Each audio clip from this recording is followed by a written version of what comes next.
Hey guys, it's Brenda Turner from LeadSecrets.com, and today this is an invitation, a war cry to the beginners.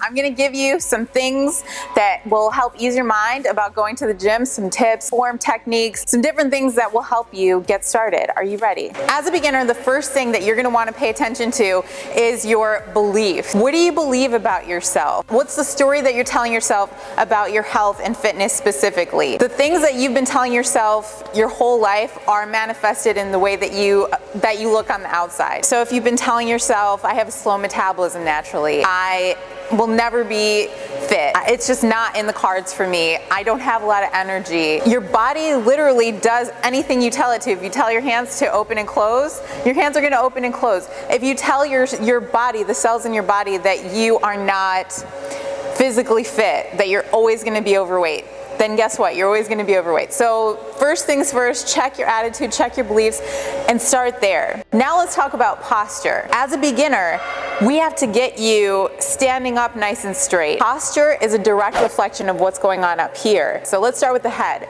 As women, we have hair. Our hair can weigh up to who knows how much. We also have weaker cervical flexors. So with those weaker cervical flexors, that brings us to a forward head posture. We have a forward head posture, heavy hair, weak cervical flexors, and we have breast tissue. So we're in this state. We're walking around like this a lot. First things first, get your head in line with your body. A nice straight line with your spine. Roll your shoulders back. If you're doing this all day, your workouts are going to be so much better. That 1 hour of working out, if your posture is poor the whole rest of the day, it's going to be really hard to correct your posture and get the most out of your workouts if your posture is poor. So head back, shoulders rolled back, chest up nice and proud. Before you jump into heavy squats with the bar on your back or the bar in front of you, if you're very much beginner, especially if you're a BBW, going to be getting something. It doesn't have to be a bench. You might be too short for a bench, but something as a cue, a mental cue to put behind you that is high enough so that it can catch you right below parallel. So eyes straight ahead, shoulders rolled back, remember. Because we're women and we have an oblique angle on our hips, you want to get your feet wide enough so that it's comfortable for you. If we do our squats at hip distance, with our feet at hip distance, we can't get low enough to activate the glutes. So you want to get your feet wide enough so that it's comfortable for you. And then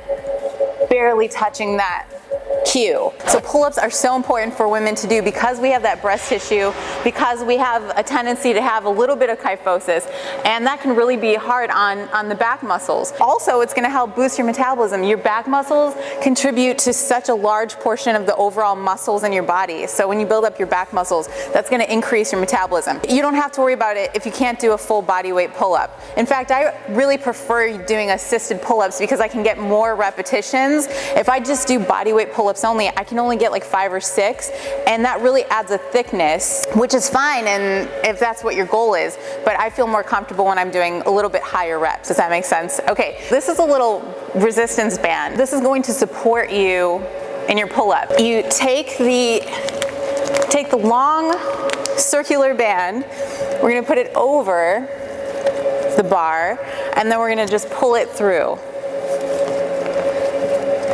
And now we can do our assisted pull-ups. So with assisted pull-ups, I'm short, so I need a little bit of a platform to get up here. You can put your knee or your foot. I like using my knee. You can use one knee, both knees, it doesn't really matter. And I like to pause at the top just to kind of collect my thoughts. When you start with your push-ups, we have to make sure that we're keeping our head in line with our shoulders, in line with our butt, in line with our legs. Here's a good tool. If you have a broomstick or anything at home and you put it on your back so that you're in a nice straight line, your head should touch it, your shoulders should touch it, and your butt should touch it. Now, I don't have someone to hold this on to me for me, but I'm going to show you guys. Here's a good push-up, and then here's like a messed up push-up. Is when your head's forward, you know, or your butt's down, then the pull is gonna get all messed up. You can start with your knees on the floor, but I really recommend getting your knees up off the floor and just holding it. Then ever so slightly, like week by week, you get a little bit lower and a little bit lower and a little bit lower until eventually you're all the way down, all the way up. All right guys, this is gonna be a little bit tricky, but now we're on the treadmill. So a lot of people who are just starting out, their automatic knee-jerk reaction is to get on a treadmill and just run, and hope for the best. Running isn't going to change the shape of your body. Running is going to increase your cortisol levels. Running is not terrible, it's not like the devil, but it shouldn't be your main focus. Long, low, and slow cardio isn't going to increase your lean muscle mass. It's not going to increase your metabolism. It's going to help you burn calories and pump your lymph system, your lymphatic system, but it's not going to be where you get the big changes. Those big changes are going to come from challenging your muscles. So I'm going to go on the treadmill because the treadmill can be a valuable tool for beginners, and I'm going to show you guys as beginners how your cardio should look. Make sure that your cardio is intense, short, sweet, and intense. Intensity for you is going to be different than intensity for me. Crank up the incline, jog a little bit for like 30 seconds a minute, get off the treadmill, do your squats, pull-ups, push-ups, take a break, and get back on the treadmill. So this is gonna get all of your cardio, your weight training, everything done at once. Okay guys, so this is the rowing machine. This is an alternative to the treadmill. A lot of beginners, especially BBWs, don't have the joint stability or the posture yet to be able to run on a treadmill. And that's totally fine because there is a whole plethora of alternatives to running on the treadmill. This is the resistance. It's automatic to always go to the hardest thing, but if you always go to the hardest thing, you're not going to be able to get proper form yet. So I think a beginner, a good place to start would be like a 4 or 5. Then you're going to use your legs first, then back.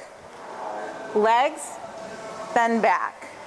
And when you're doing the pull back, you always want to squeeze your shoulder blades together so that you get the most out of this exercise. So the way I like to do the rowing machine, because I need variety and I need change, is pulling down to the navel, pulling up to the chest level, and then pulling up high. So if you're in a place in life where you need some stability and everything's going crazy, doing things like the rowing machine where it's repetitive, same thing, over and over, it can actually be quite therapeutic, that repetition. It's very meditative. Anytime that you get a chance to work your glutes, take it.